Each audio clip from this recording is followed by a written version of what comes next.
मुफ्ती Tariq Masood special. हालत जनाबत में रोजे का हुक्म, क्या हालत जनाबत में रोजा हो जाता है? जी हां, हालत जनाबत का रोजे से कोई ताल्लुक नहीं है, हो जाता है। अलबत्ता नमाज हालत जनाबत में नहीं होती। बाज लड़कों को इत्लाम हो जाता है तो सुबह वो बगैर गुस्ल के सहरी कर लेते हैं तो परेशान होते हैं, तो कोई बात नहीं, आप बगैर गुस्ल के सहरी कर लें और फिर नमाज से पहले आप गुस्ल कर लें। रोजे में एहतलाम और मुशजनी, क्या रोजे के दौरान एहतलाम या मुशजनी से रोजा टूट जाता है और क्या इस पर कफारा वाजिब है? रोजे में एहतलाम हो जाए तो कुछ भी नहीं होता, अगर मुशजनी की है तो रोजा टूट जाता है लेकिन कफारा वाजिब नहीं होता।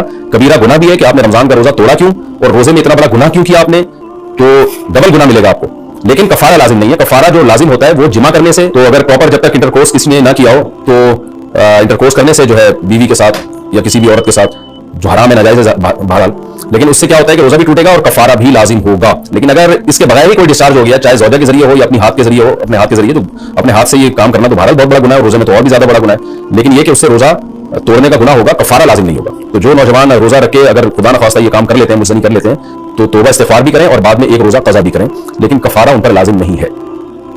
रोजे में इंजेक्शन और ड्रिप का हुक्म, रोजे की हालत में इंजेक्शन या ड्रिप लगाने का हुक्म बयान करते हैं। कुछ नहीं होता है, ड्रिप या इंजेक्शन लगाने से रोजा नहीं टूटता।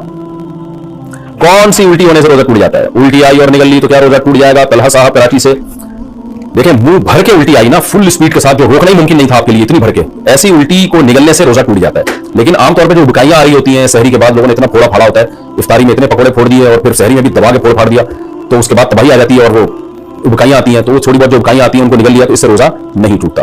उल्टी से दो सूरतों में रोजा टूटता है।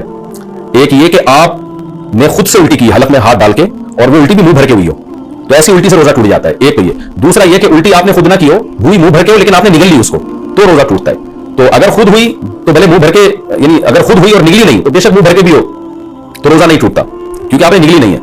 और अगर खुद आपने हाथ डाल के उल्टी की मगर मुंह भर के नहीं हुई हो तो भी रोजा नहीं टूटता। तो मैं नहीं बताऊंगा।